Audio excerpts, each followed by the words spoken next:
Un premier ministre, un roi et un rabbin montent dans un avion. Non, c'est pas une blague que je vous raconte, mais c'est une véritable histoire du Rav Zaks Zecher Tzadik Livracha. Nous sommes en 1995, on apprend l'assassinat du premier ministre Yitzhak Rabin, et il y a une délégation qui part d'Angleterre jusqu'à Jérusalem, et va se retrouver le Rav Zaks avec d'un côté le prince Charles, qui sera le futur roi, le roi actuel d'Angleterre, et de l'autre côté Tony Blair, qui sera quelques années plus tard élu Premier ministre d'Angleterre. Et voici qu'il sait qu'il va monter dans l'avion avec Tony Blair et le prince Charles. Il se dit, qu'est-ce que je vais faire pendant ces 4 heures d'avion? Bon, je vais certainement pas rigoler ni discuter forcément avec eux, je vais prendre un livre. Voici qu'il se retrouve en face de Tony Blair sur la banquette, et la banquette à sa gauche, le prince Charles. Il a décidé de prendre un livre de Torah, Mikrot Dolot. Tout d'un coup, Tony Blair commence à parler au Rav Yonatan Zaks, comment ça va, etc. Il lui dit, qu'est-ce que tu tiens là dans la main? Il lui dit, je tiens un livre qui s'appelle Mikrot Dolot. Et il est complètement ému et impressionné par ce livre. C'est la Torah avec les plus grands commentateurs, le Ramban, le Even Ezra, le Or HaChaim. Il commence à lui expliquer. Puis, bon, le prince Charles tend l'oreille, qu'est-ce qui se passe? Et voici que le Rav Zaks se retrouve pendant près de 2 heures à donner un cours de Parashat Shavua au prince Charles et à Tony Blair. Et il raconte, le Rav Zaks, quand il raconte cette histoire, il dit quelque chose de très fort. Il dit, vous connaissez tous l'histoire de Rabbi Akiva, qui pendant des années rêvait d'accomplir un verset de la Torah, Bechol, Levavcha, Ufron, Nefshecha, c'est-à-dire être capable de tout donner, même jusqu'à donner ma vie pour l'éternel, pour Akadosh Baruch Hu. Et le Rav Zaks dit, regardez, moi, j'ai accompli un verset du livre des Télim. Le fameux Télim Kuf Yutet, le 119, le plus long des Télim. Il y a là-bas un verset que j'ai le mérite d'accomplir. Et regardez lequel c'est. Vadabera be'edotecha neged melachim velo evosh. J'ai parlé de tes témoignages face à des rois et je n'ai pas eu honte. Quelle force. Imaginez cette capacité qu'il a de parler face à un roi, au futur roi d'Angleterre, au futur premier ministre, vélo et voche, mais de ne pas avoir honte. Ça, c'est peut-être une des clés du Rav Zaks, qui a été d'ailleurs promu au rang de lord, c'est-à-dire qu'il avait une fierté, une audace et un courage de parler d'une Torah vraie. Quelque chose qui parfois nous manque. Certainement, lorsqu'on était en exil, on avait parfois peut-être honte de notre identité juive. Il avait justement, le Rav Zaks, cette fierté d'être juif, de transmettre, d'enseigner, le courage et l'audace d'être là face à des rois et de parler. Mais encore plus loin que ce pasouk, je pense qu'il y a également la capacité de proposer un message qui est audible et approprié. C'est-à-dire que le Rav Zaks connaissait tous les penseurs, les philosophes, on peut parler de Freud, Hegel, Lechan, il connaissait ce qu'on appelle le chol, les sciences générales. Mais il avait toujours comme grille de lecture les enseignements de la Torah. Il gardait comme critère, comme grille de lecture, comme échelle de valeur la Torah, qui plaçait au sommet de toutes les autres sciences. Et c'était à la lumière des enseignements de la Torah qu'il analysait justement la société, qu'il essayait d'amener une lumière, une profondeur de la Torah pour éclairer la société du XXe et du XXIe siècle. Ça, je pense, c'est la première clé qu'on doit se rappeler, puisque c'est une soirée qui est liée à Shavuot et au Rav Zaks. La deuxième clé que j'aimerais vous livrer, c'est cette notion d'alliance. Les ouvrages du Rav Zaks ont été traduits par les voies de l'alliance. Luchot Abrit. Vous vous rappelez, hein? Traduction égale trahison. Comment on a traduit, nous, Luchot Abrit, l'étape de la loi? C'est pas ce qui est écrit, hein? C'est pas Luchot Achok, c'est Luchot Abrit. Traduction littérale, les tables ou les tableaux de l'alliance. Quelle différence entre la loi et l'alliance? Vous allez me dire, bah, c'est pareil. Pas du tout. C'est totalement différent. La loi, c'est quelque chose qui est de l'ordre de l'orthopraxie, c'est-à-dire quelque chose qui doit être fait, faire Netilat Yadayim, faire le Birkat Amazon, mettre les tefilin, faire le Shabbat. Mais l'alliance, c'est quelque chose de bien plus profond. Et regardez un texte du Rav Zaks qui est tellement approprié. Je vous lis la traduction et vous allez voir qu'aujourd'hui, après le 7 octobre, c'est une obligation de parler de l'alliance du peuple juif avec sa Torah et avec sa terre. C'est une obligation de nous en tant qu'enseignants, parce que on voit que c'est ce qui se passe dans la société israélienne. Je vous lis le texte du Raxax. Au Sinaï fut conclue une alliance, et non un contrat ou un traité. Les contrats sont signés entre des individus sur la base des intérêts de chacun. Chacun son intérêt. Le contrat crée un partenariat limité dans le but d'un bénéfice. L'alliance, en revanche, fonde un lien plus durable de responsabilité et de fidélité réciproque. Les partenaires de l'alliance n'entrent pas uniquement par intérêt personnel, ils partagent des intérêts communs. Dans une relation d'alliance, les parties s'unissent dans une reconnaissance mutuelle de la dignité et de la liberté de chacun, pour créer ensemble quelque chose qu'aucun d'entre eux ne pourrait atteindre seul. L'amour, l'amitié, la fidélité, le mariage, la confiance. Parenthèse, en Israël, on dit Brit Niswin, l'alliance du mariage. C'est pas un contrat de mariage, mais c'est l'alliance du mariage. Les alliances ne produisent pas un profit individuel, mais un bien commun, c'est-à-dire des réalités qui n'existent que parce qu'elles sont partagées. Le mariage est aux yeux du Tanakh l'exemple suprême de l'alliance. Il est perçu comme un lien d'identité entre l'homme et la femme. Le mariage se maintient non par la force, ni par les avantages qu'il apporte à chaque partie, mais par un attachement moral fait d'amour et de fidélité. Et le Rav Zak termine comme ça. Les Juifs ont perdu leur État, mais ils avaient encore une communauté, une assemblée de croyants. Ils ont perdu leur terre, mais leurs lois leur sont restées. Ils sont restés fidèles à leur alliance.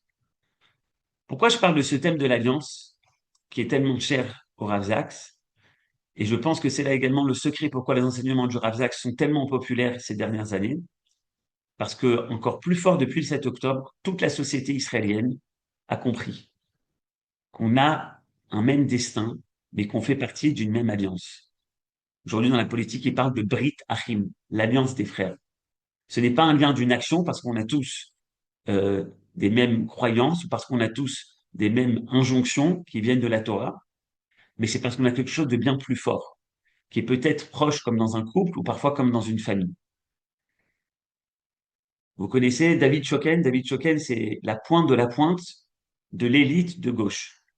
Son oncle est aujourd'hui celui qui détient le quotidien Haaretz, on peut dire de gauche, la gauche dure.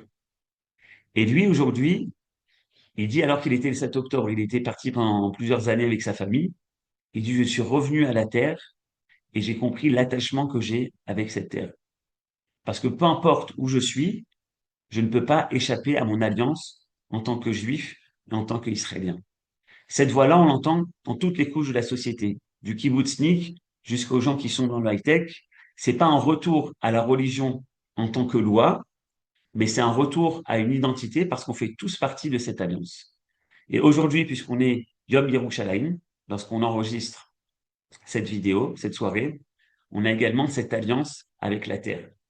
Donc, pour conclure, les enseignements qu'on a vus aujourd'hui du Rav Zaks très rapidement, c'est tout d'abord être capable de ne jamais avoir honte du message de la Torah, être fier de cet héritage multimillénaire, être capable de l'adapter, comme le faisait le Rav Zaks, avec notre société, le transmettre, d'avoir un discours qui est audible, et ce discours de le mettre dans la direction comment je suis capable de renouveler l'alliance que le peuple juif a face à l'Éternel et également face à sa terre et face à sa capitale, Jérusalem. Merci de votre attention et on continue avec Chaim Wiesman, cette soirée de Shavuot. Voyez-vous toute l'image?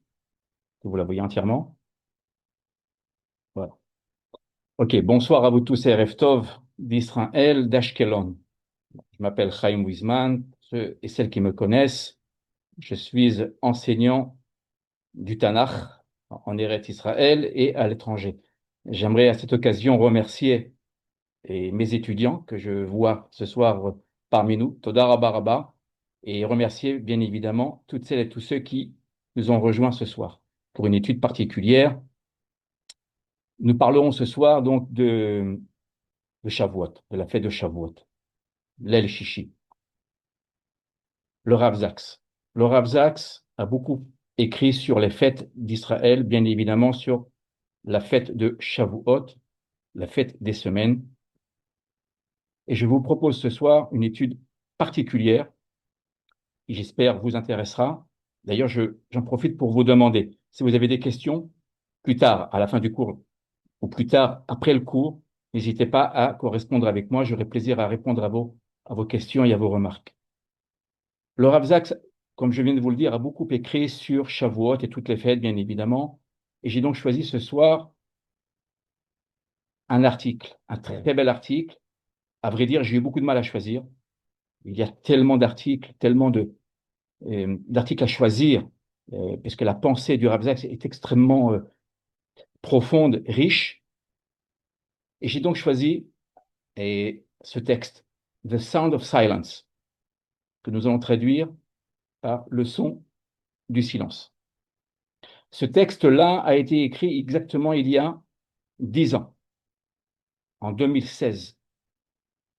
En 2016, ce texte a été écrit donc en l'an 5776. Voilà, vous le voyez, donc c'est donc la première fois en fait que je vous le propose. Je connaissais ce texte évidemment et j'ai donc décidé ce soir de vous le proposer. Le son du silence. Alors faites bien attention au titre en anglais, nous verrons pourquoi. Le Rav Zaks pose beaucoup de questions. Le Rav Zaks, dans tous ses textes, pose énormément de questions à partir desquelles il va développer toute sa thèse. Nous aurons ce soir 3 questions, nous répondrons à trois questions ce soir, qui sont les suivantes. Où Dieu aurait-il pu choisir de donner la Torah aux enfants d'Israël et pourquoi, selon vous, a-t-il choisi le désert? Première question. Deuxième question, pourquoi l'écoute est-elle importante? Pourquoi est-elle considérée comme la religieuse suprême? Oui, c'est vraiment l'expression qu'il emploiera dans son article. Troisième question, trouvez-vous difficile d'écouter? Comment pouvez-vous améliorer cette compétence? Le Rav Zaks a pour habitude de poser des questions, je dirais, d'ordre théorique, pour que nous puissions ensuite les pratiquer dans le quotidien. C'est ça l'intérêt. Voilà. Donc la troisième question s'intéresse au quotidien. Que dit le texte pour nous aujourd'hui? Selon moi, c'est ce qui fait l'intérêt du texte. Alors, après les questions du Rav Zaks, ces 3 questions, je me suis permis également d'introduire mes propres questions, qui seront, je le pense, aussi vos questions. Pourquoi le Rav Zaks a-t-il préféré le son du silence, the sound of silence, plutôt que la voix du silence? Nous le verrons dans notre cours. Deuxième question que je me suis posée en lisant le texte, vous voyez, je vous fais part de mes interrogations. Que peut signifier cet oxymore, selon le Rav Nathan Zaks, le son? S'il y a un son, pourquoi le silence? Et s'il y a un silence, pourquoi un son? Et troisième question que je me suis posée, existe-t-il un rapport entre le titre The Sound of Silence de l'article, que nous allons donc étudier ce soir, et la chanson, la fameuse et célèbre chanson de Simon and Garfunkel qui porte le même nom? Voilà. Le Rav Zaks, dans son article, ouvre avec le livre Bemidbar. Bamidbar, nous disons généralement Bamidbar, nous avons tous pour habitude de dire Bamidbar dans le texte biblique, c'est juste une remarque d'ordre syntaxique, on dit Bemidbar, Bemidbar Sinaï. Le Rav Zaks nous fait la remarque suivante. Il nous fait remarquer que nos sages ont généralement introduit le livre Bemidbar juste avant, une semaine avant la fête de Shavuot. Et pourquoi? Le Rav Zaks rapporte la tradition. Vous savez que le Rav Zaks, dans ses articles, c'est une méthode. Il rapporte d'abord la tradition classique de nos sages, et ensuite il apporte sa propre version, sa propre thèse, si vous le voulez. Alors, que dit-il en introduction de son article? Il dit, voilà, nous pouvons remarquer que nous lisons généralement, nous commençons à lire le livre Bemidbar, le livre des nombres, une semaine avant la fête de Shavuot. La fête de Shavuot qui est donc le don de la Torah. Pourquoi? Il explique parce que les sages ont volontairement lié ces deux moments, donc la lecture du livre Bamidbar et le don de la Torah pour instaurer un rapport direct, en fait, entre le récit du texte, Bamidbar, et le don de la Torah. À vrai dire, ce n'est pas tout à fait juste, dans la mesure où si vous lisez le livre de Bamidbar, en tout cas le premier, la première paracha que nous lirons ce Shabbat d'ailleurs, ce Shabbat, on se rend compte qu'en fait, on ne parle pas de Shavuot. Il y a pas de Shavuot n'apparaît pas dans le texte. Et pourquoi le Rav Zaks fait-il cela? Parce qu'il veut établir un lien entre le mot Bamidbar, dans le désert, ces trois mots, si vous le voulez, le mot désert étant le mot principal, et la fête de Shavuot. C'est très classique.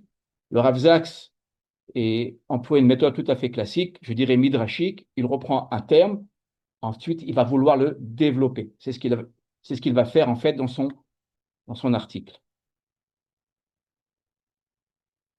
Et il ramènera donc une question qui n'est pas la sienne. Cette question que vous voyez, quel est donc le lien entre le désert et la Torah, entre la solitude du désert et la parole de Dieu? Ce n'est pas sa question. C'est une question qui est rapportée par les sages d'Israël et qui apparaissent dans la Mechilta. Mechilta, je n'entrerai pas dans le détail, mais dans la Mechilta, dans un texte extrêmement célèbre de la Mechilta, on nous explique que la Torah a été donnée dans le désert pour au moins deux raisons. D'abord, le choix d'un lieu neutre, et il s'agit d'une invitation à l'humanité. Donc, je vais donc d'abord reprendre le premier point, si vous le voulez bien, le choix d'un lieu neutre. Il fallait absolument, selon nos sages, que la Torah soit ouverte à tous et à toutes. Bon. Il ne fallait absolument pas qu'il y ait, si vous le voulez, de propriété territoriale. Car si la Torah avait été donnée en Israël ou à Jérusalem, les nations auraient dit, ah, vous voyez, il y a un privilège. Les fils d'Israël, les Hébreux, bénéficient d'un privilège. Et donc, d'après nos sages, si l'Éternel a donné la Torah dans le désert, c'est parce que cette Torah était une Torah ouverte, en fait, qui aurait pu, en fait, être acceptée par les nations. Et deuxième point, l'invitation à l'humanité, il fallait prévenir l'exclusion des nations. Il ne fallait absolument pas refuser les nations. Les nations auraient très bien pu accepter la Torah. Quiconque veut l'accepter, qu'il vienne. D'après nos sages, les nations n'ont pas accepté la Torah. C'est la raison pour laquelle la Torah est revenue au peuple d'Israël, aux Hébreux. C'est ce que nous verrons par la suite. Comme je viens de vous le dire, donc le Rav Zaks amène la théorie, on va dire, les thèses des anciens. Je fais court ce soir, bien évidemment. L'article est beaucoup plus long, avec beaucoup plus de détails. J'ai donc essayé de reprendre tout cela et de résumer, de réduire, si vous le voulez, autant que faire se peut, la pensée du Rav Zaks. Le Rav Zaks donc, va continuer, mais cette fois-ci, en amenant sa propre interprétation. Et quelle est-elle? Le Rav Zaks va rajouter ceci. Il va dire, mais il existe une autre raison qui est plus spirituelle. Je traduis, j'ai traduit le texte de l'anglais en français pour que nous puissions le lire. Je pense que la meilleure manière de connaître le Rav Zaks, c'est de lire son texte, de le comprendre et de le commenter. Mais il existe une autre raison, plus spirituelle. Le désert est un lieu de silence. Rien ne vient distraire le regard et aucun bruit ambiant ne vient étouffer les sons. Certes, lorsque les Israélites reçurent la Torah, il y eut le tonnerre, les éclairs et le son du chauffard. La terre semblait trembler sur ses bases. Là, il fait notion, et s'il fait appel au texte, il fait allusion au texte de l'Exode, chapitre 20. Cependant, c'est ce qui va nous intéresser ce soir, à une époque ultérieure, lorsque le prophète Élie se tint sur cette même montagne, après sa confrontation avec les prophètes de Baal, il ne rencontra pas Dieu dans le tourbillon, ni dans le feu, ni dans le tremblement de la terre, mais dans la Kol de Mamadaka, la voix douce et subtile, littéralement, le son d'un silence ténu. 1 Roi 19, 9, 12. Et je vous ai inscrit ici à droite, Kol Dmamadaka. Ce texte-là, je n'entrerai pas dans le détail. Ces trois mots-là ont fait couler beaucoup d'encre. Et compliqués, ils sont très compliqués à traduire. Ce soir, je n'entrerai pas dans le détail de la traduction complexe de ces trois mots. Je ne parlerai que du Rav Zaks, que de sa pensée. Nous nous fixerons sur la pensée du Rav Zaks et uniquement sur la pensée du Rav Zaks. En fait, que veut dire le Rav Zaks? Pourquoi le Rav Zaks fait-il cette comparaison entre le don de la Torah au livre de l'Exode, chapitre 20, Deutéronome aussi, Deutéronome, chapitre 5 également. Pourquoi fait-il cette comparaison? Ce qu'il faut savoir, c'est que le prophète Élie est appelé Nevi Za'am. C'est un prophète de la colère, prophète du feu. Élie se caractérise par le feu. Que veut dire le Rav Zaks? Et là, j'essaie de comprendre. Dieu, d'après le Rav Zaks, ne veut plus que le prophète Élie utilise le feu du ciel, donc le zèle, mais qu'il apprenne la patience du murmure, la force de la transmission douce.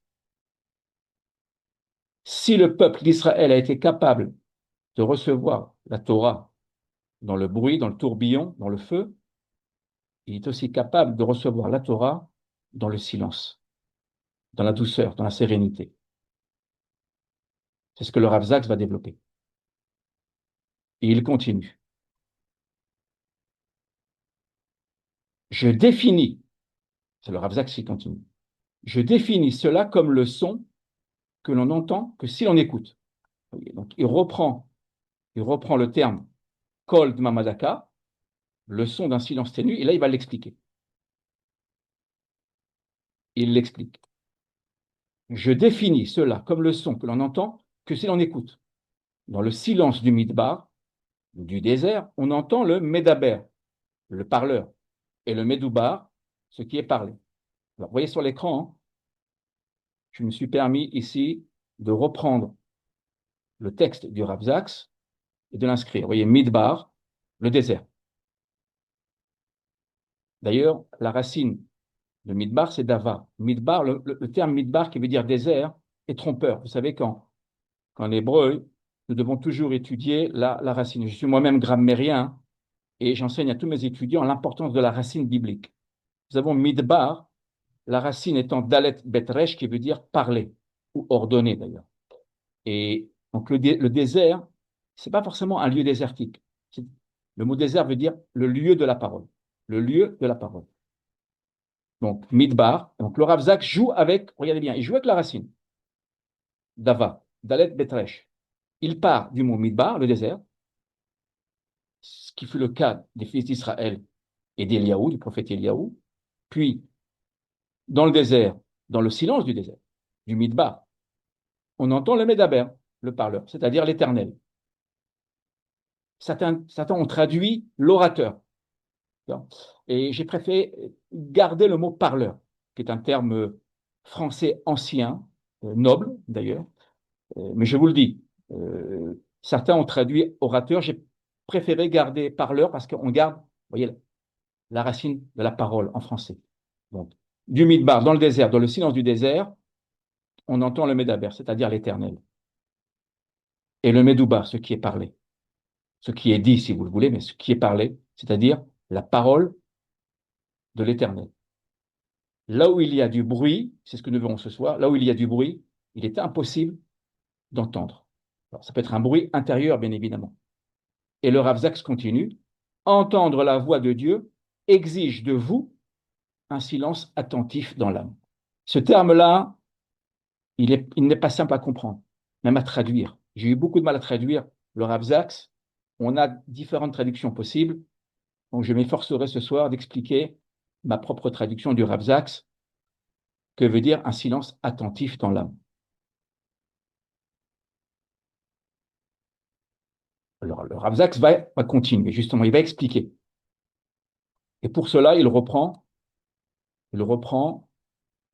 une partie du psaume 65 que nous connaissons tous, Lecha Dumia Tehila Elohim Betzion. Le Rav Zaks, moi j'ai rajouté ici Elohim Betzion. Le Rav Zaks, dans son article, ne reprend que les trois premiers mots. Lecha Dumia Tehila, qui veut dire pour toi, Seigneur, le silence et louange. Psaume 65.2. Que veut-il dire? Regardez bien où il veut en venir. On va lire le texte et on va expliquer.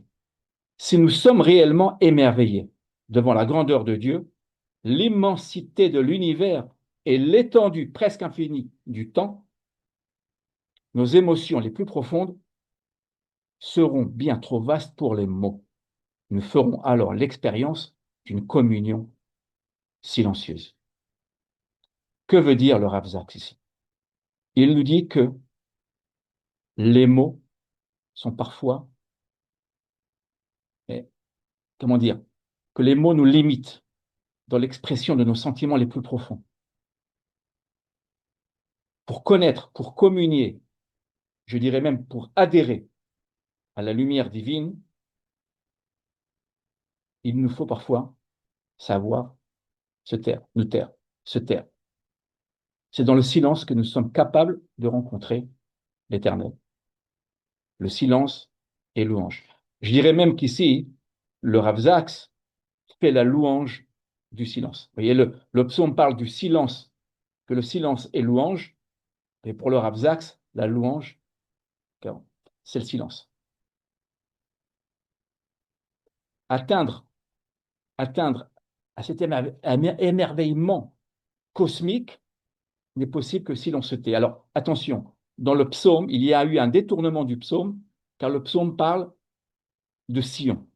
On s'émerveille devant la reconstruction de Sion, de Jérusalem. Que fait le Rav Zaks? Le Rav Zaks prend un point précis de la tradition d'Israël et il l'élargit. Le Rav Zaks est très, très universel. Le Rav Zaks, ce qui fait sa caractéristique, c'est qu'il prend un texte, très souvent biblique et même talmudique, et il l'élargit aux nations. C'est ce qu'il a fait ici. Alors que le texte, à l'origine, ne parle que de Jérusalem. Alors vous me direz, bien évidemment, que la lumière de Jérusalem viendra à rayonner sur le monde entier aussi. Le Rav Zaks va reprendre plusieurs passages de la Mishnah, de la tradition orale, que je vais vous lire ce soir. Les sages attachaient une grande valeur au silence. Ils l'appelaient une barrière pour la sagesse. Mishnah Avot 3.13. Ceux qui veulent devenir sages doivent savoir se taire. C'est une barrière. On ferme la bouche. On se tait. Si la parole vaut une pièce, le silence en vaut deux. Megillah 18a, dans le Talmud de Babylone. Et ce passage que nous avons lu, il y a déjà 5, 6 semaines, Rabbi Shimon, fils de Rabban Gamliel, a dit: toute ma vie, j'ai grandi parmi les sages et je n'ai rien trouvé de meilleur pour l'homme que le silence. Mishnah Avot 1.17, que je vais quand même vous lire en hébreu. Shimon beno, Rabban Gamliel, Omer, Kol Yamai, Gadalti, Ben Achachamim, Velo Matzati la Gouf, Tov et l'Ashtika. L'importance du silence. Vous voyez, Shtika, l'ishtok, c'est vraiment ce terme, mais totalement. Le Rav Zaks va donc rajouter aussi d'autres éléments à sa thèse. Il rappelle que dans le passé, même encore aujourd'hui, qu'il y avait des Juifs qui cultivaient le silence comme une discipline spirituelle. Vous savez, dans son article que j'ai vraiment, vraiment réduit, il nous dit que le peuple juif est un peuple qui parle beaucoup, en fait. Et c'est un peuple qui a pour habitude de commenter et à haute voix, je veux dire. Mais il y a des temps où le peuple d'Israël se tait. Voilà. Ce sont des temps importants, comme par exemple le jeûne de la parole, qu'on appelle en hébreu Ta'anit Dibour. Certains le font à Yom Kippour. Et il y a les chassidim de Breslev, les Hitbo des doutes, qui vont s'isoler dans les champs. C'est ce qu'il rapporte. Je rapporte les propos du Rav Zaks. Et ce silence, en fait, nous l'apprenons de qui? Nous l'apprenons de Hannah. Hannah, la mère de Shmuel, de Samuel.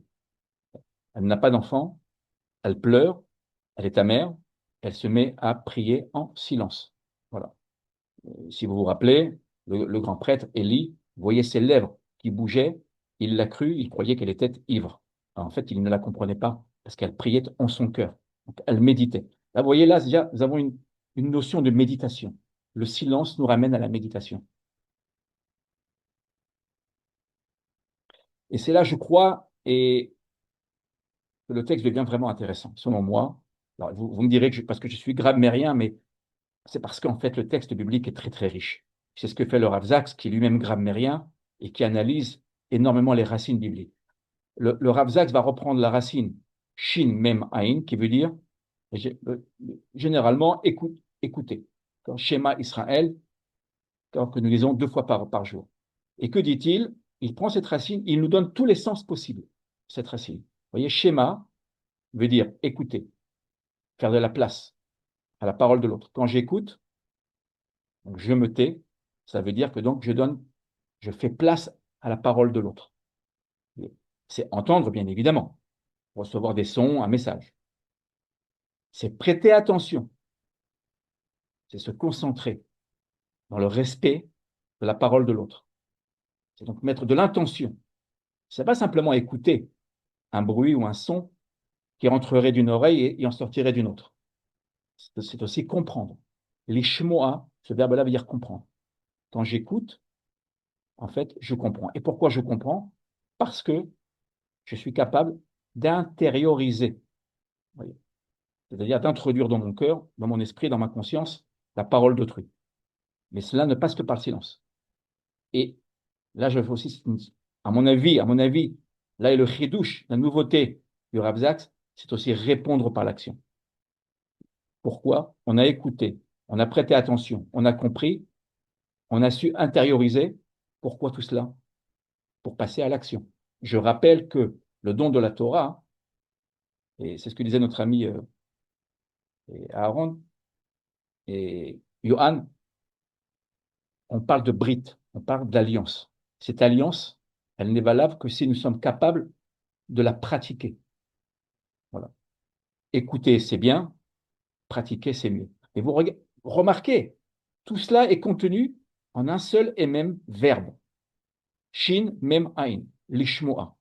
En hébreu moderne, bien évidemment que lishmoa veut dire entendre. Vous écoutez une belle musique, on utilisera le verbe lishmoa. Anishomea, j'entends. En hébreu biblique, regardez le nombre de possibilités. Bon. Et c'est là où il dit l'écoute est l'art religieux par excellence. Il y reviendra dans d'autres textes. Écouter signifie faire de la place pour que l'autre puisse parler et être entendu. Vous savez, cette notion de faire de la place à autrui, le Rav Zaks reprendra cette notion dans la plupart de ses textes. Le Rav Zaks est un homme extrêmement humble qui aime à se retirer pour écouter les autres. D'ailleurs, à ce propos, toutes les fois où il était euh, en discussion, et tous ceux qui ont discuté avec lui avaient l'impression que, comment dire, qu'il les connaissait, qu'il les respectait au plus haut point. Pourquoi? Il savait se taire et écouter attentivement, vraiment, avant de réagir et avant de répondre. Alors nous sommes évidemment, parlons de Shavuot ce soir, et le Rav Zaks, que dit-il? J'ai résumé ce soir, bien évidemment. Le Rav Zaks nous rappelle qu'à 2 reprises, les fils d'Israël vont dire, nous le ferons, nous le ferons. C'était l'un des éléments de l'alliance du Sinaï, l'alliance, Bérit. On revient à l'idée de Bérit. Lorsque les Israélites, après avoir affirmé à 2 reprises, tout ce que Dieu dit, nous le ferons. Ils déclarèrent ensuite, tout ce que Dieu dit, nous le ferons et nous l'entendrons. Il va s'arrêter sur le verbe venishma. C'est le nishma. C'est l'acte d'écouter, d'entendre, de prêter attention et de répondre, qui constitue l'acte religieux fondamental. Vous le voyez, l'importance du silence et de l'acte d'écouter. Le Rav Zaks, mais je vous le dis vraiment, dans de nombreux textes, il reviendra sur cette idée d'écoute. Ainsi, le judaïsme n'est pas seulement une religion de l'action et de la parole, c'est aussi une religion de l'écoute. La foi, c'est cette capacité à entendre la musique par-delà le bruit. Évidemment, là, il y a un élément poétique. Je vous renvoie à son texte en anglais. le français ne rend pas tout à fait, je dirais, la beauté du texte en anglais et du Rav Zach. Le Rav Zach joue aussi beaucoup avec les sonorités en anglais.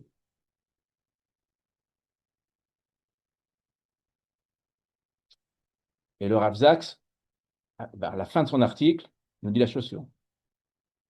De temps à autre, nous avons besoin de prendre du recul face au bruit et au tumulte du monde social pour créer en nos cœurs le calme du désert, là où dans le silence, nous pouvons entendre le col de Mamadaka, la voix ténue et subtile de Dieu.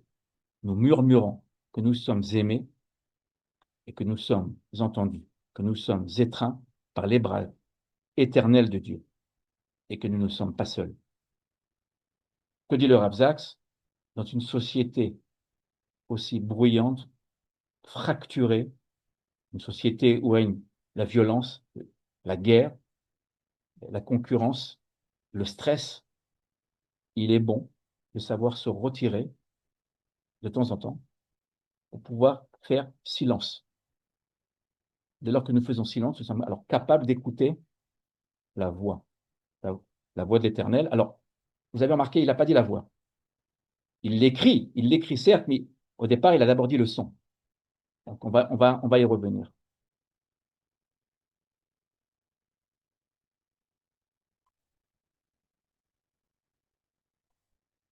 Et là, je rajouterai Kol mi she'eno ose atzmo kemidbar efker eno yachol liknot et chochma ve'atorah. C'est ce que je rajoute, vous voyez, à la fin de notre étude.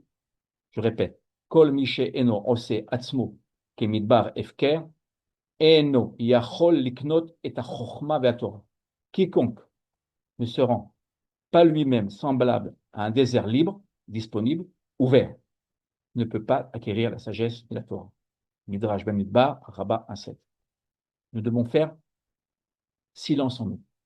Là, nous avons l'idée d'humilité aussi. La connaissance appartient à celui qui sait s'effacer pour toujours continuer à apprendre. Je résume. Je résume la pensée du Rav Zaks. Et l'adhésion au divin appartient à celui qui apprend à annihiler son moi. Voilà. Le drame de notre société, c'est le ego. Le ego, trop de ego conduit aux guerres que nous connaissons. La racine de toute guerre, c'est le ego, en fait. Que ce soit chez nous, ou je veux dire, ou sur le champ de bataille. C'est le ego. Juste une remarque, je voudrais vous faire une remarque ici. Le mot moi, le moi ou le je se dit en hébreu, je vous l'écris ici sur l'écran, se dit ani. Je vous écris ani. Ani veut dire je ou moi. Vous voyez, ici. Nos sages nous disent que nous devons transformer ce ani, le je, je l'écris ici, en rien, ou néant. Le néant, nous disons aïn. Ce sont les mêmes lettres. Vous voyez, ce sont les mêmes lettres. Vous voyez, on a le aleph, le nun à la fin et le yud. Tout notre travail, c'est de prendre notre jeu, notre ego, et de savoir, de temps à autre, vous voyez, le retourner, si je puis dire. Voilà, faire preuve d'humilité.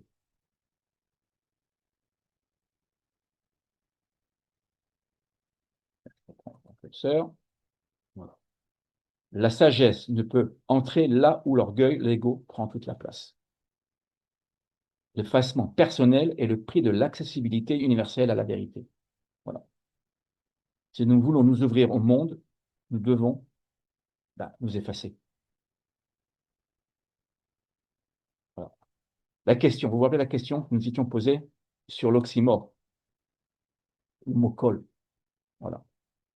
En règle générale, si vous prenez les traductions anglaises, et particulièrement la version anglaise de la King James, vous verrez que la traduction qui est proposée à propos de cette voix subtile et silencieuse, a still small voice, ici.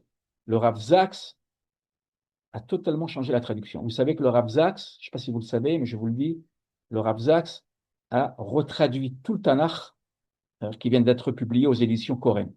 voilà, avec des commentaires évidemment. Le Rav Zaks est grammairien. Tous les grands commentateurs sont d'abord des grammairiens. Et qu'a-t-il fait? Ben, évidemment, il a revu le texte hein, à sa manière. Et dans sa traduction, ben, vous ne verrez pas le mot voice, vous verrez le mot sound ici. Vous voyez, en fait. Il se différencie de la grande traduction, hein. La King James, pour ceux qui connaissent et ceux qui connaissent, c'est la traduction classique anglaise. Voilà. Les générations entières ont été éduquées à partir de la traduction de la King James. Le Rav Zaks, qui a été rabbin pendant 22 ans, hein, je vous le rappelle, au Royaume-Uni, et eh bien, a revu le texte. Alors la question est la suivante.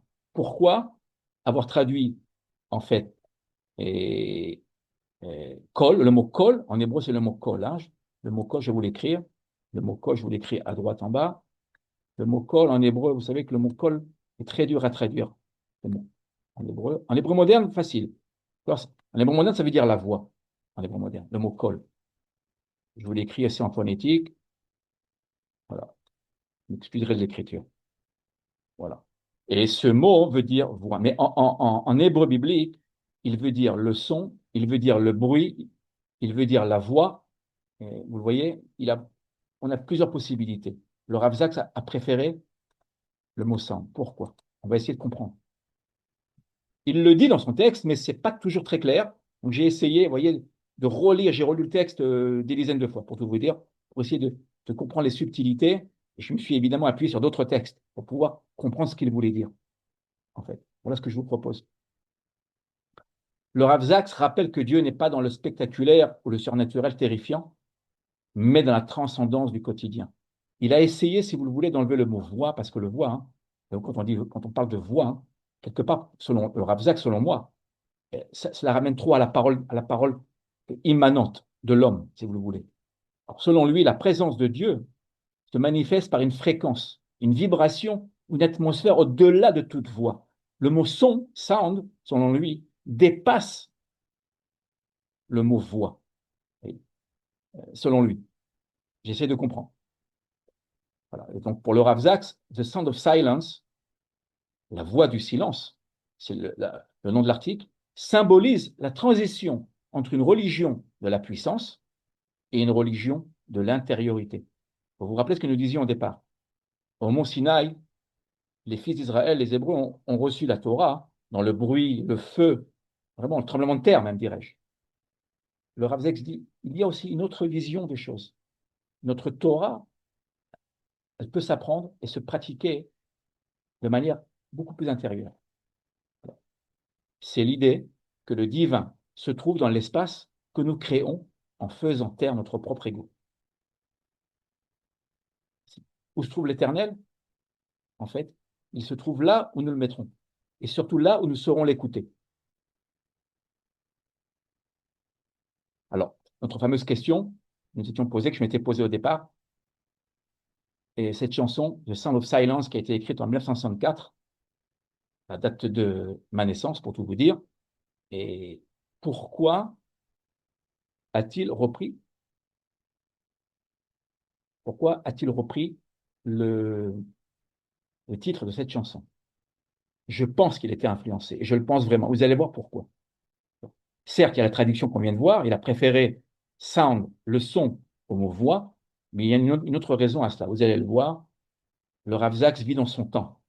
Donc, il connaît très bien ce chant, c'est un chant extrêmement important qui a bercé notre enfance. Alors, moi, je suis né en 64, mais je ne sais pas qui d'entre vous a vu le film Le Lauréat avec Dustin Hoffman.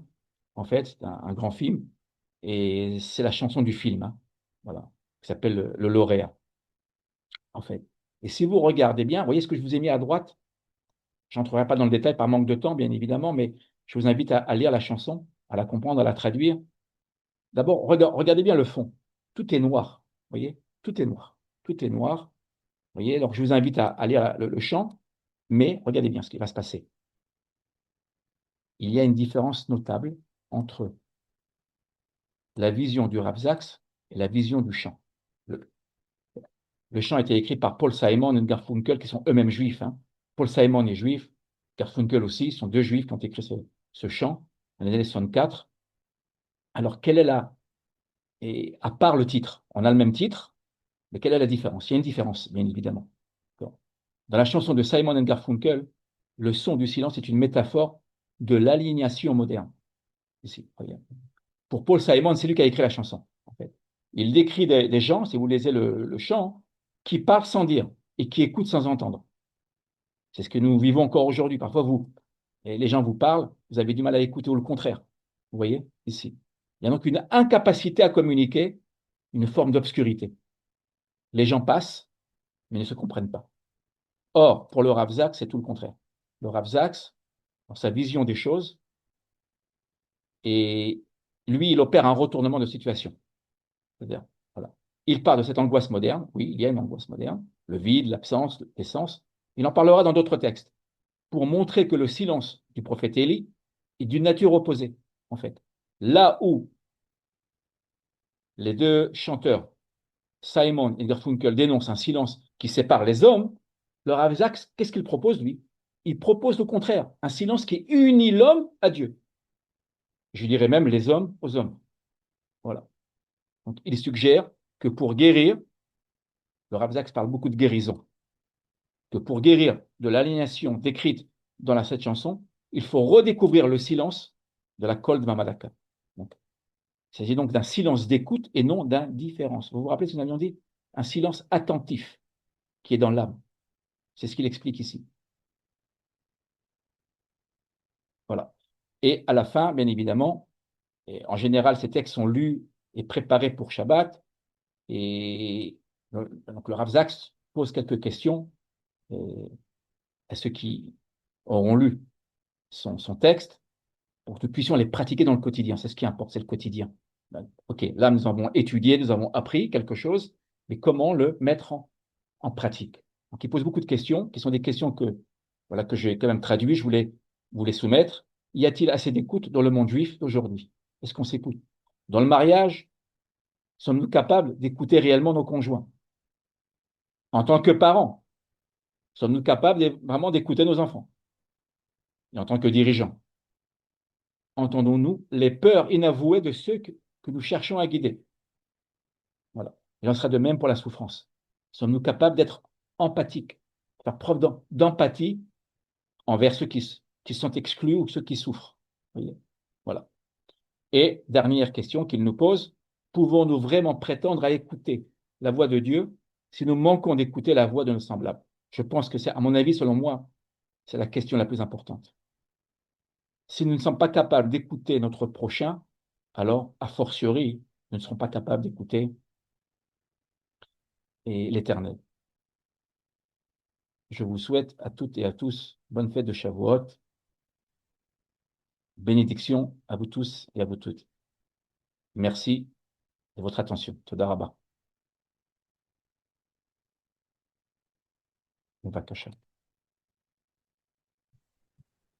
Bonsoir à tous. Alors, je Bonsoir. pense que je suis dans la suite de la programmation. Euh, Bonsoir à tous. Donc, je suis Jérôme Touboul, le directeur du Centre européen de judaïsme. On a l'habitude de faire cette soirée. D'abord, merci beaucoup, Monsieur Wiesmann, pour cet exposé vraiment Toda Rabba. captivant. Merci beaucoup. Euh, Merci à Johan Bodbol également, à Judith Bucharger, qui sont associés à cette soirée de l'El Chichi. On avait fait cette première expérience à plusieurs reprises, mais notamment en préparation de la fête de Pessah. On s'est dit que ça valait le coup de la renouveler, évidemment, à de nombreuses reprises, notamment de ces moments importants qui sont les moments de préparation aux fêtes.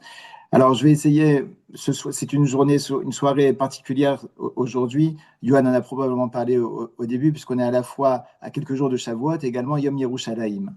Et pour ma part, je voulais, avec l'aide d'Hachem, attirer notre attention sur un éclairage que donne le Rav Sachs sur Yom Yerushalayim, qui, je pense, nous enseigne également nous donne des éclairages sur le sens de Shavuot, et notamment le sens de notre calendrier, qui nous amène de Pessah, le conte du Homer, et à Shavuot, et au milieu de cette trajectoire, on a à la fois Yom Ha'atzmaut et Yom Yerushalayim.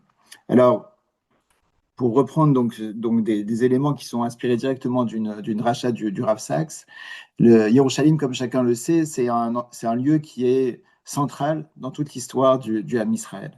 À la fois, c'est un lieu central géographiquement. Le peuple juif n'a pas beaucoup de lieux aussi emblématiques que Yerushalayim. Et ce lieu, c'est un lieu dans lequel nous avons vécu des périodes de l'histoire extrêmement intenses spirituellement, puis que nous avons perdu pendant, en tout cas, nous avons perdu la souveraineté pendant des milliers d'années. Et notre époque, Baruch Hashem a la chance de pouvoir retourner à Yerushalayim. Alors, pendant tous ces siècles d'exil, on sait que Jérusalem est restée une ville centrale pour le Ham Israël, d'abord dans la prière, dans la tfila, dans les rituels et dans le calendrier du judaïsme. 3 fois par jour dans la Hamida, on évoque le souvenir de Jérusalem, on prie pour sa reconstruction. Dans le Birkat Hamazon également. Lors des mariages, comme chacun le sait, on casse un verre notamment en souvenir de Yerushalayim, Imeshkacher Yerushalayim, Tishkar Yemini, etc. Donc, ce souvenir de Yerushalayim n'a jamais cessé de nous accompagner à travers l'exil, et il suffit de voir même les témoignages de toutes les générations qui nous ont précédés, aussi loin que l'on remonte. Jérusalem, le retour à Yerushalayim était resté un rêve que l'on mentionne notamment à la fin de la Haggadah de Pessah, où on prie pour pouvoir retourner à Yerushalayim, évidemment dans un contexte messianique avec la reconstruction du Beth Amikdash. Le Yom Yerushalayim que l'on célèbre ce soir, c'est notamment un événement historique, une victoire militaire qui a eu en 1967, qui a permis la réunification de la ville de Jérusalem. Et les témoignages, le Rav Saks notamment le rapporte, souligne à quel point cette réunification de Yerushalayim a été vécue non pas seulement comme une victoire militaire, comme un événement politique majeur, mais avant tout comme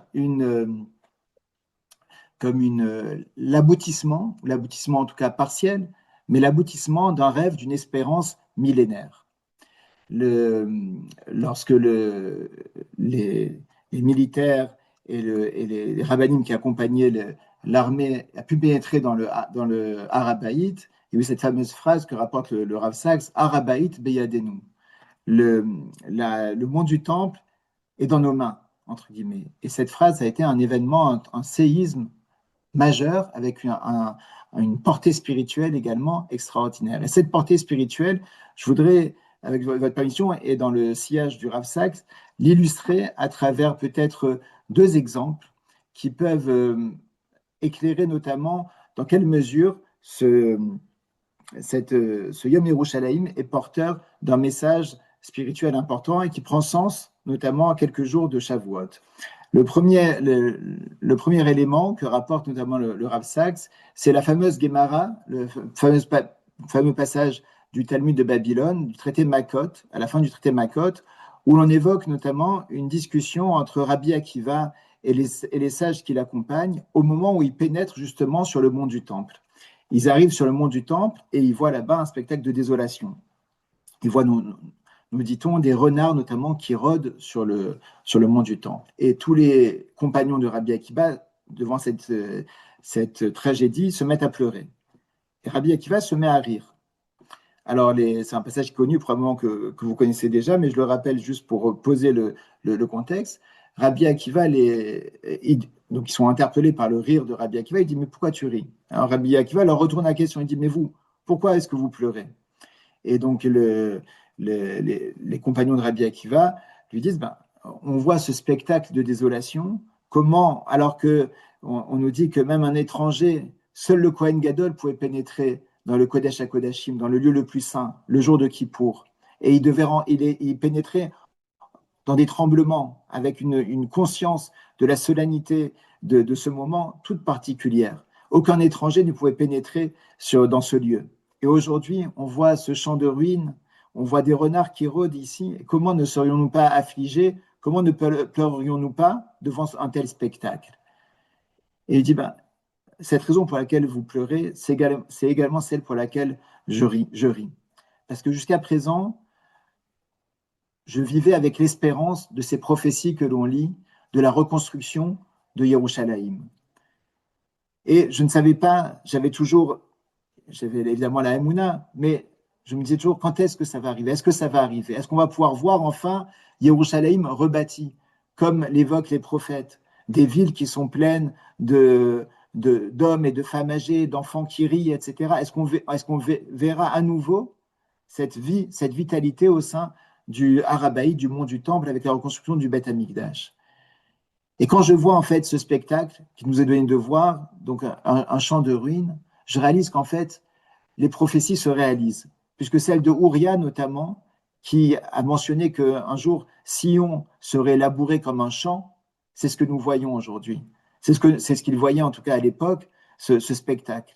Il dit maintenant que je vois que la prophétie de Ouria, elle est réalisée, alors je sais et je prends conscience que celle de Zecharia, qui nous dit qu'un jour les rues de Jérusalem seront reconstruites et que à nouveau la population sera là, que des jeunes enfants, des vieillards vivront ici, je prends conscience que cette prophétie aussi sera réalisée. Et c'est pour ça que je risque dans cette perspective, dans cet espoir à nouveau qui se ravive en moi de cette reconstruction de Yerushalayim. Et donc il y a les compagnons de Rabbi Akiva qui s'exclament et lui disent Akiva nichamtanu, Akiva nichamtanu. Akiva, tu nous as consolés. Akiva, tu nous as consolés. Ce sur quoi insiste le Rav Saks, notamment à travers cette anecdote, c'est finalement sur le message d'espérance propre au judaïsme que l'on peut voir dans ce passage du Talmud. Espérer, c'est pas repeindre la réalité uniquement en rose et voir uniquement tout ce qui va et nier, occulter les difficultés, les tragédies. Le espérer, c'est d'abord être face à ces ruines, comme Rabbi Akiva est face à ces ruines. Il est face à cette tragédie. Il ne l'occulte pas, il ne se cache pas les yeux, il ne l'évite pas. Il la regarde en face. Mais au-delà de ce face-à-face qu'il fait avec ce champ de ruines, il sait voir au-delà. Et l'espérance, c'est précisément ça. L'espérance, c'est pas uniquement passer par-dessus les difficultés, c'est regarder les difficultés, mais savoir que ces difficultés-là, ces tragédies, n'auront pas le dernier mot, n'auront jamais le dernier mot dans l'histoire, mais qu'elles seront dépassées, qu'elles appellent à être dépassées. Et Rabbi Akiva, il a justement cette lucidité, cette vision, cette capacité à voir loin, cette capacité à voir au-delà des tragédies. Et c'est notamment ce qui redonne de la vie, ce qui console ses compagnons, ce qui leur redonne de l'espoir, c'est précisément cette capacité qu'il a à, à, à leur donner une perspective au-delà de l'aporie à laquelle ils sont confrontés, de voir cette tragédie sous leurs yeux. Et à travers l'histoire juive, justement, cette capacité que les générations précédentes ont eue à travers toute l'histoire, c'est précisément ce qui a donné une forme d'énergie vitale et d'une capacité à traverser toutes les difficultés qu'a pu vivre notre peuple. Ça a été justement le fait de ne jamais laisser le dernier mot à la tragédie ou aux difficultés. J'aimerais relier ce que l'on a vu ici à un autre enseignement du Rav Saks, dans un autre contexte, mais qui, je pense, prend tout son sens, notamment à la lumière de ce Yom Yerushalayim.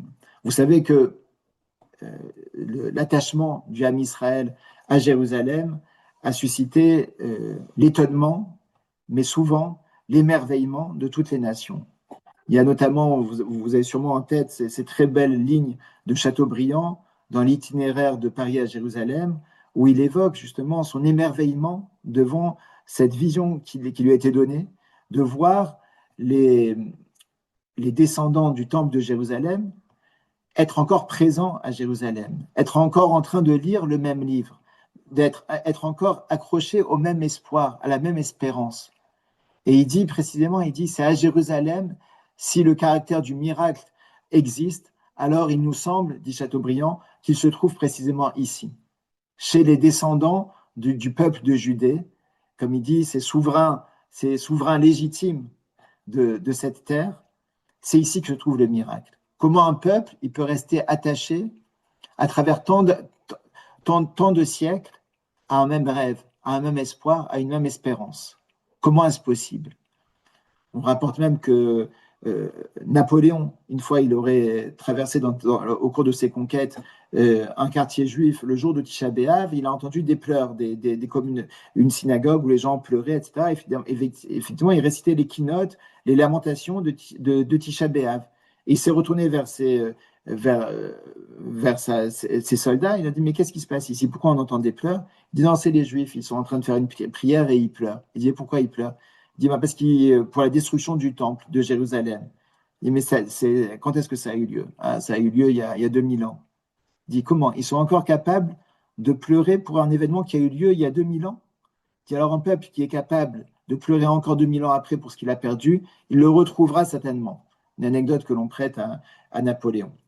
Je ferme cette parenthèse pour revenir, comme je l'ai dit, à un enseignement du Rav Sachs qui se trouve dans l'épisode de Yaakov Avinu, lorsque Yaakov Avinu refuse d'être consolé par ses fils.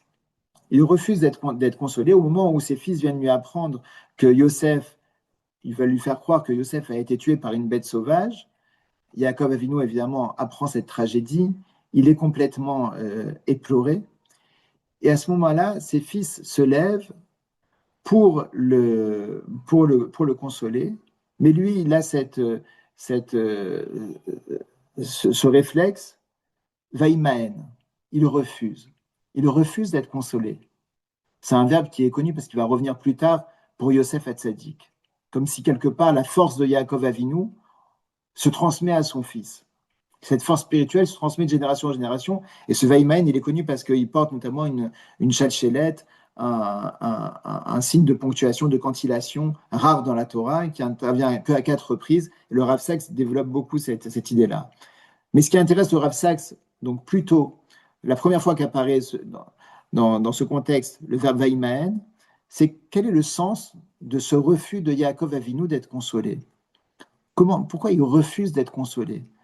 Quel impact ça a et quelle portée spirituelle ça a de refuser de constater une réalité qu'on lui met sous les yeux. On lui met sous les yeux la tunique de son fils ensanglantée et on lui demande d'en tirer les conséquences. Et ses enfants viennent pour le consoler de cette tragédie et lui il refuse d'être consolé. Le Rav Sachs, il souligne là-bas une idée très forte que le Yaakov Avinu refuse de se résigner à acter la mort de son fils Yosef Hatzadik. Il n'a pas la preuve matérielle de sa mort. On veut lui amener des indices qui peuvent lui amener à penser que Yosef Hatzadik est mort. Lui, il refuse de croire ça. Il veut garder en lui l'espoir de retrouver son fils vivant. Il refuse de se résigner et finalement de baisser les bras. Mais il veut garder en lui une force vitale, d'espérance, qu'un jour il reverra son fils. Bien qu'on lui amène un signe apparemment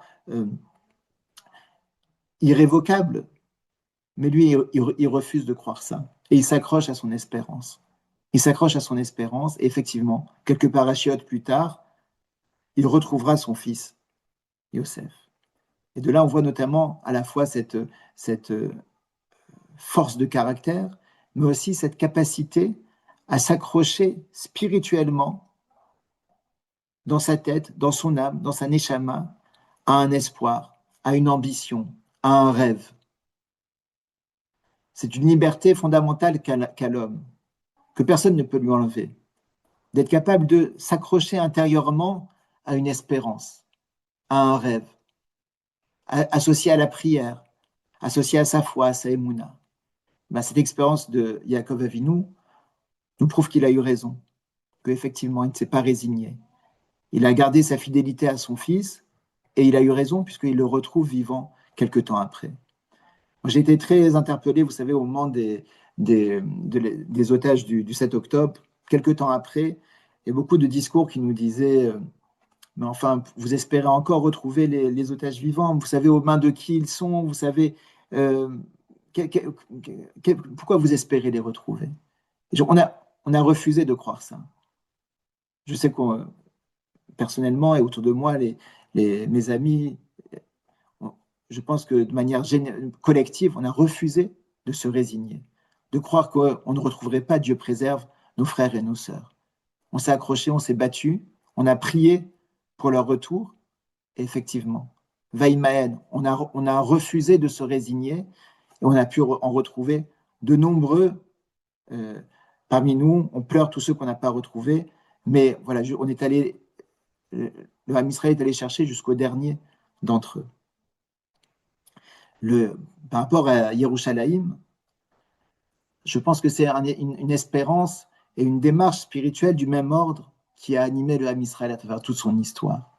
À travers toute notre histoire, Yerushalayim est resté le cœur battant de notre espérance. Il incarne l'espérance messianique, l'espérance du retour à Sion, du retour de la reconstruction du Beth Amikdash.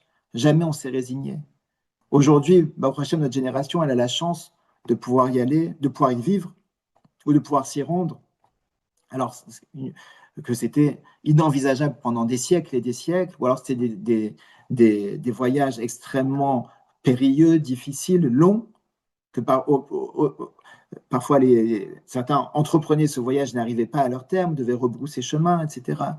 Aujourd'hui, on a cette chance de retrouver Yerushalayim. Mais combien c'était improbable, si on regardait les statistiques, si on regardait une forme de logique rationnelle, combien c'était improbable après des milliers d'années d'exil, de dispersion géographique, de dispersion culturelle, linguistique, qu'autant de nos frères et de nos sœurs se retrouvent avec leur bagage spirituel, linguistique, culturel, chacun différent, mais tous se retrouvent à Yerushalayim parce qu'ils ont tous porté là où ils étaient le même rêve, porté par notre tradition, porté par la Torah, porté par nos prières, etc. Et c'est ce qui donne à Yerushalayim un caractère tout à fait unique. À l'échelle des nations, il n'y a aucun autre peuple, aucune autre religion qui n'est à ce point attaché à Yerushalayim. Le Rav Saks donne une très belle image, il dit que Israël, de manière générale, n'a pas une longueur très importante. Son territoire n'est pas très long, il n'est pas très large non plus. Mais il dit, en revanche, il est immensément profond. Et c'est le cas notamment de Yerushalayim, de Jérusalem. Jérusalem n'est pas très grande, mais elle est extrêmement profonde. Elle est portée, sa profondeur, elle est faite notamment de toutes les larmes du prophète Jérémie, des chants des Lévi'im, des rêves des prophètes, des tfilotes, des prières que l'âme Israël a faites tout au long de son histoire. Et c'est cette profondeur spirituelle qui a créé un lien indéfectible avec l'âme Israël et qui lui a permis d'y retourner, avec évidemment, porté par la providence divine, d'y retourner, de pouvoir accomplir ce rêve durant notre génération.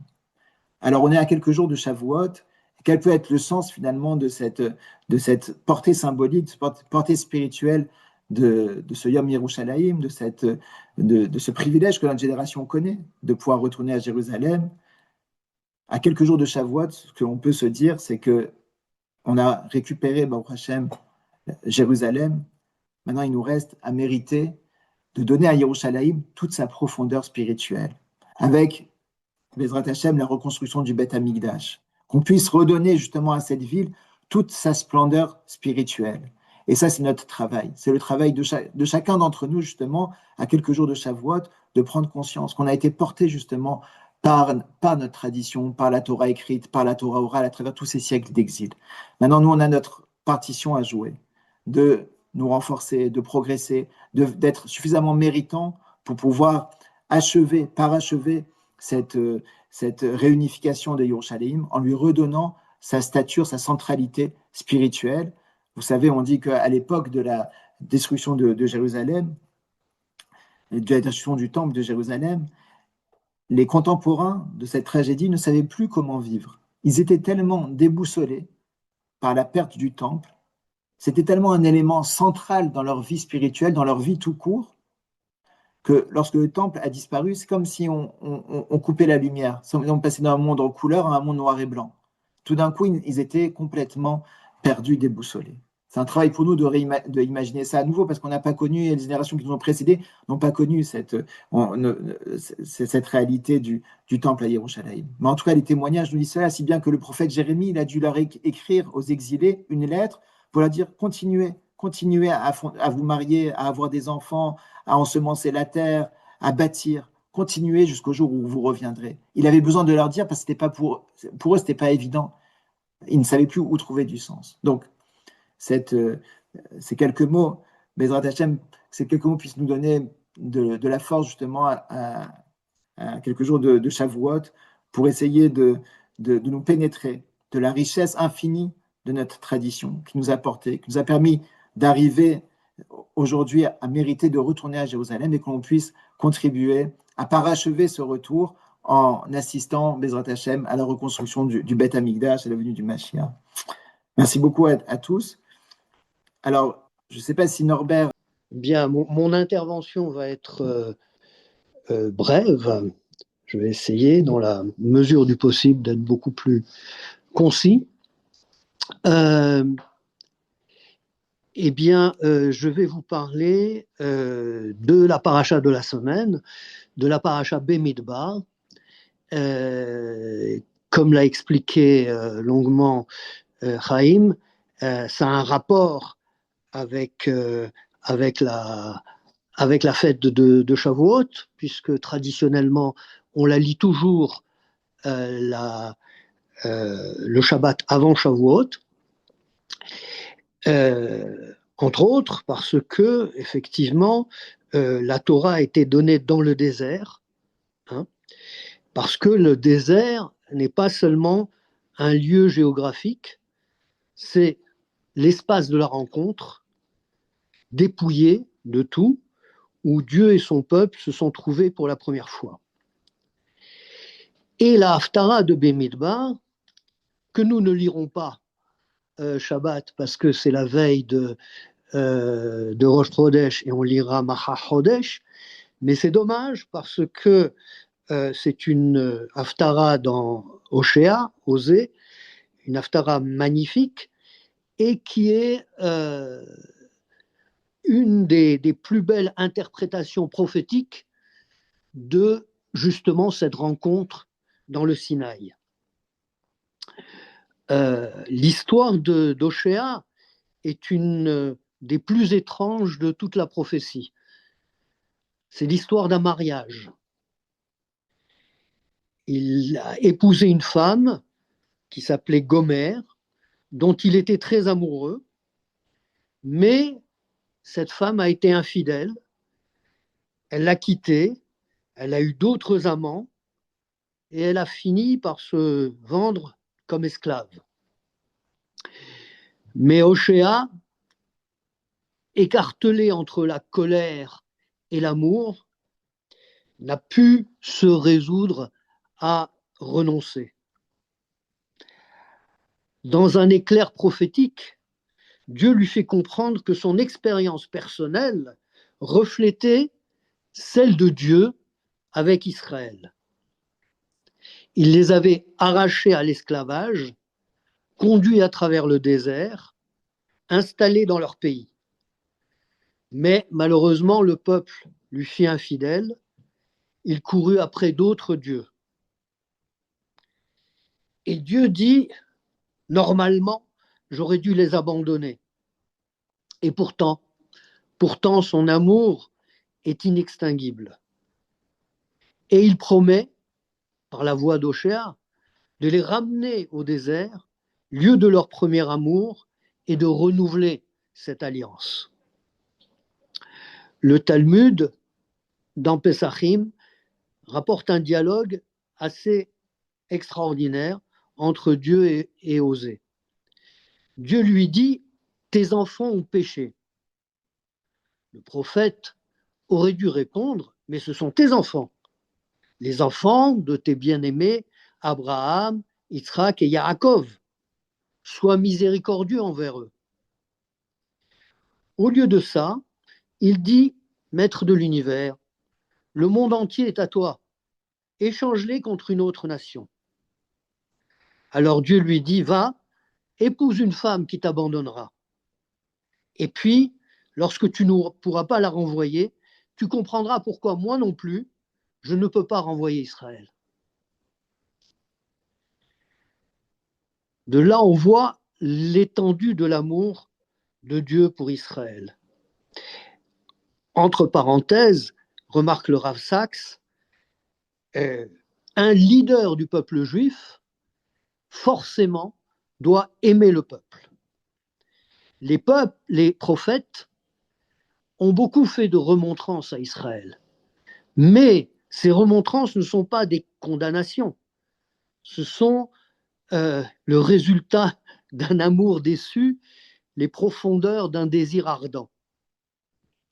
C'est pourquoi, dans les nuits les plus sombres d'Israël, les prophètes ont toujours eu un message d'espoir. Et dans cette Haftara, un verset mérite une attention particulière. Dieu dit Ve'aya bayom hahu neum Hashem tikre ishi velo tikrei li od ba'li. En ce jour-là, dit l'Éternel, tu m'appelleras mon homme et tu ne m'appelleras pas mon maître. C'est un jeu sur deux façons de parler de Marie. Les deux signifient Marie, mais Baal, littéralement, signifie maître. Et c'est aussi le nom du dieu cananéen de la tempête et de la fertilité. Et donc, ce rapport de maîtrise évoque un monde fondé sur le sexe et la puissance, où les relations sont superficielles et les personnes abandonnées après avoir été exploitées. Un mariage fondé sur Baal est une relation de domination masculine où la femme est possédée, mais pas honorée. À l'opposé, Ish renvoie au premier verset de l'amour humain dans la Genèse, les mots du premier homme, Adam, quand il rencontre la première femme. Et il dit, elle sera appelée Isha, car elle a été prise de Ish. Alors, Osée suggère audacieusement que la création de la femme depuis l'homme reflète la création de l'humanité depuis Dieu. D'abord séparée, puis réunie. Non pas dans la fusion comme un seul être, mais comme deux personnes distinctes, liées par la fidélité et la confiance. Alors, comment on comprend le don de la Torah dépend de comment on voit la relation entre Dieu et le peuple qu'il a choisi. Dieu a plusieurs aspects. Il est créateur, il est artiste, il est roi, il est maître, il est guerrier, il est berger, il est juge, enseignant, rédempteur, père. Mais de toutes ces métaphores, la plus intime est celle de Dieu comme époux, avec Israël comme épouse. Isaïe dit, car ton Créateur est ton époux. Jérémie, revenez enfants rebelles, car je suis votre époux. Et Ézéchiel décrit l'alliance du Sinaï comme un mariage solennel où Dieu étend son manteau sur Israël et conclut son alliance. Dans cette perspective, la loi est plus qu'une loi. La Torah est plus qu'une loi, plus qu'un ensemble d'instructions. Elle est un contrat de mariage, un signe et geste d'amour. D'ailleurs, dans beaucoup de communautés, on a l'habitude, quand on sort la Torah à Shavuot, de lire une ketouba entre Dieu et Israël. Quand l'attraction, qui est une émotion fugace, cherche à se perpétuer comme amour, elle prend la forme du mariage. Un mariage comme alliance, où chacune des deux parties s'engage totalement, engage tout son être envers l'autre, dans la confiance et la fidélité, à traverser ensemble les moments difficiles comme les moments heureux, et à accomplir ensemble ce qu'aucun d'entre eux ne pourrait réaliser seul. C'est ça le mariage entre un homme et une femme, et c'est ça également le Sinaï. Ce que Dieu attend de nous, c'est que nous réalisions son projet pour le monde que lui ne peut pas réaliser tout seul. le verset final de cet Haftara est parmi les plus beaux de toute la littérature religieuse de l'humanité. Et c'est un verset que tous les matins, quand nous mettons les téphilines, nous disons en enroulant la courroie de la téphila de la main, comme une alliance nuptiale autour du doigt, 3 fois, en renouvelant chaque jour l'alliance matrimoniale du Sinaï. Ve'erastich la li le'olam, ve'erastich li betzedek uvmishpat, uvchesed uvrahamim, ve'erastich li be'emuna, ve'yadat et Hashem. Je te fiancerai à moi pour toujours, je te fiancerai à moi dans la justice et le droit, dans la bonté et la compassion, je te fiancerai à moi dans la fidélité, et tu connaîtras l'Éternel. Le Malbim, dans son commentaire, considère que c'est presque un résumé de toute la Torah, cette triple alliance qui ne se défera jamais. D'un côté, on a les lois entre les hommes, et les lois entre les hommes sont basées justement sur la loi, le mishpat, le jugement, qui est la loi stricte, mais au-delà, sur le tzedek, qui est la justice, l'équité, une loi attentive qui va au-delà de la lettre de la loi. Et à cela répond Chesed et Rahamim, Chesed étant la bonté qu'on fait aux gens selon leur mérite, mais Rahamim, la miséricorde, la compassion, va au-delà de ça. Et dans les relations entre l'homme et Dieu, eh bien, c'est la émouna, qu'on traduit souvent par la foi, mais que j'aimerais traduire plutôt fidélité. Hein. C'est cette fidélité que l'homme montre envers Dieu, et en retour, Dieu va lui donner la connaissance de lui-même, c'est-à-dire une connaissance intime de ce qu'est le divin. De même qu'un homme connaît une femme, eh bien, Hachem nous connaît et nous pouvons le connaître. Dieu nous a choisis par amour et nous l'avons suivi par amour. Quand on a dit tout ce que Dieu a fait, nous le ferons. Et Hachem dit dans Jérémie, je me souviens de ton amour quand tu étais jeune, de ton affection lorsque tu étais fiancé, quand tu me suivais dans le désert. Il nous a été fidèle et ne nous a pas abandonnés par amour, et nous lui serons fidèles par amour. Chag Sameach.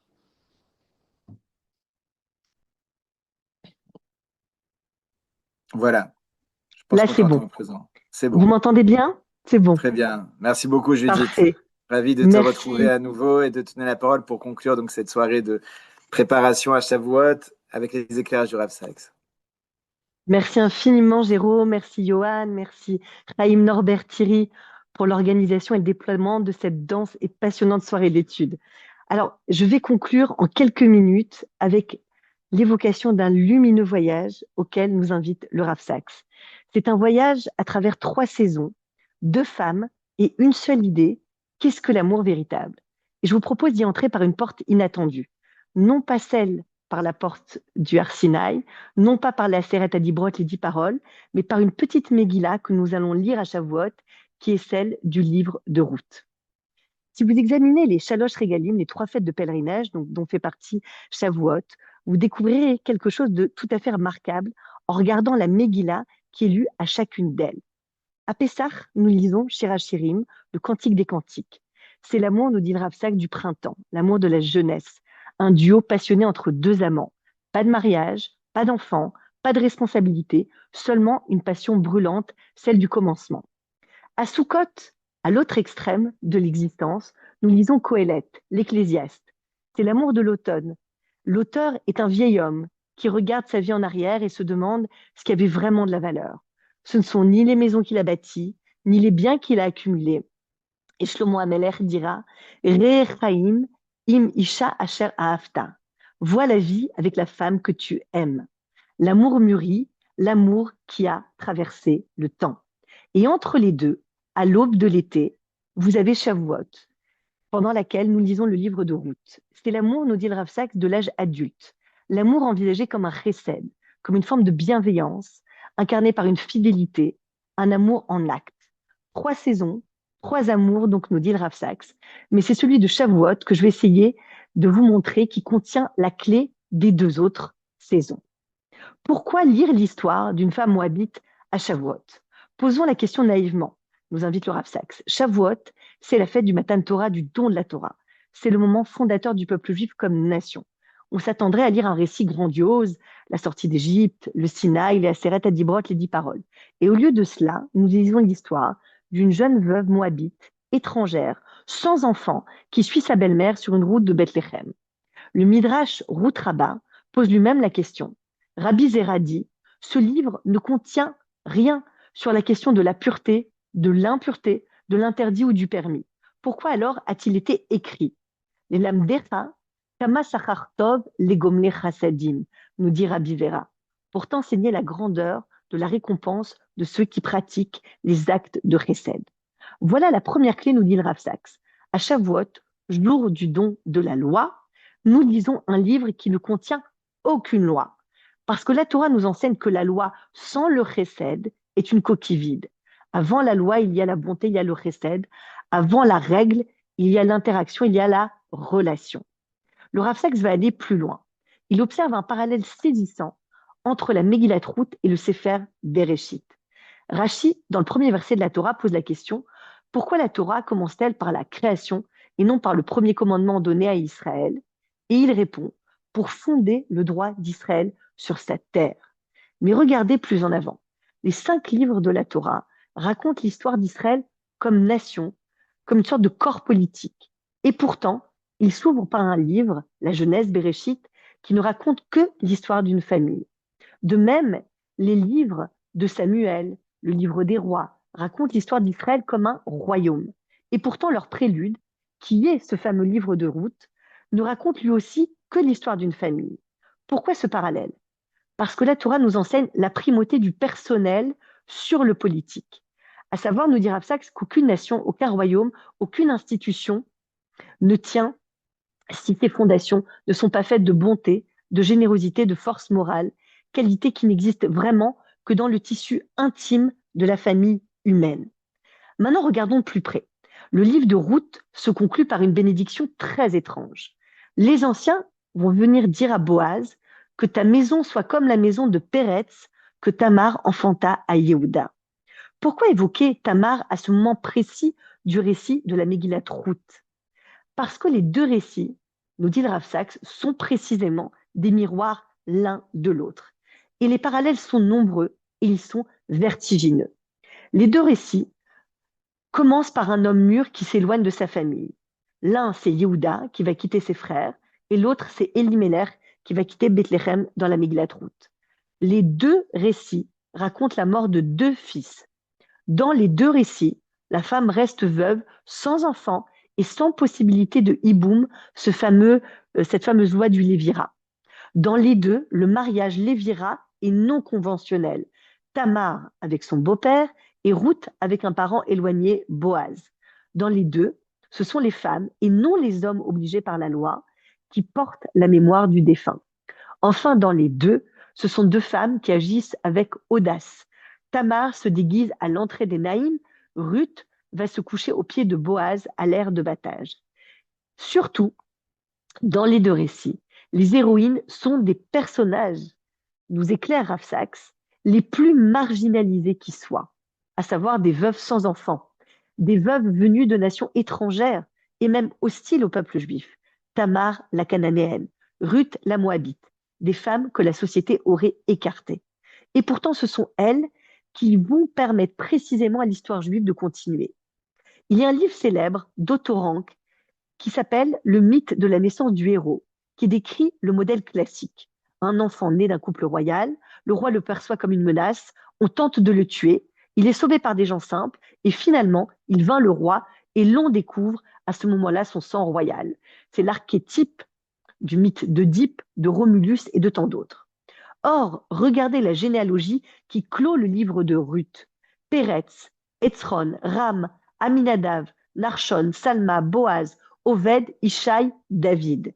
10 générations, exactement comme les générations qui séparent Adam Arishon de Noach et entre Noach et Abraham. David, le plus grand roi d'Israël, n'a pas de sang royal. Il descend de 2 femmes marginalisées, une cananéenne qui se déguise et une moabite veuve. Et quand le prophète Samuel vient loindre, Dieu doit lui dire qui a Adam iré les naïm, Vachem iré la levav. Car l'homme voit ce qui frappe les yeux, mais l'Éternel voit au cœur.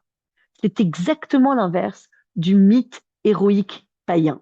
La Torah enseigne que la dignité, la force et le caractère ne dépendent pas de la naissance.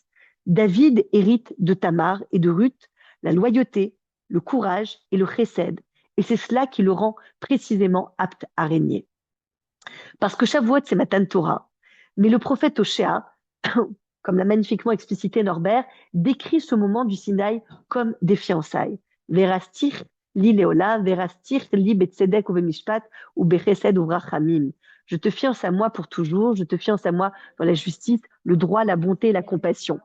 La Torah n'est pas un code juridique froid, c'est un contrat d'alliance, une brite. Et le mot qui définit cette alliance, c'est le chesed. Ce mot n'a pas d'équivalent direct dans nos langues. Quand William Tyndale traduisit la Bible en anglais en 1535, il dut forger un nouveau mot, loving kindness, bienveillance aimante. Chesed, ce n'est pas l'amour-passion du Shir HaShirim, du Cantique des Cantiques, ce n'est pas non plus l'amour nostalgie de Qohélet, de l'Ecclésiaste, c'est l'amour qui se traduit en actes, en loyauté, en présence, c'est Ruth qui dit à Naomi où tu iras gérer, c'est Boaz qui prend une étrangère sans dot, c'est l'amour qui devient fidélité. Dans un monde, nous dit Rav Sachs, en conclusion, où la religion est trop souvent associée à la dureté, aux préjugés, à la violence, le message de Shavuot, résumé dans le livre de Ruth, est radical de simplicité. Au cœur de la Emouna, de la foi, il y a le chesed, cette fidélité qui nous unit les uns aux autres par un amour qui est synonyme de loyauté et une loyauté qui est synonyme d'amour. Ne jugez jamais un être avant d'avoir vraiment vu son caractère. La Moabite peut devenir l'aïeule du roi. La veuve sans enfant peut porter l'avenir d'un peuple. Et c'est par la bonté de 2 femmes, considérées comme étrangères, que la Torah que nous recevons cette nuit prend tout son sens. Chag Sameach, Shabbat Shalom, et encore un grand merci à Jérôme pour son partenariat et précisément sa fidélité, sa loyauté dans la diffusion de la vision magnifique du Rav Sachs.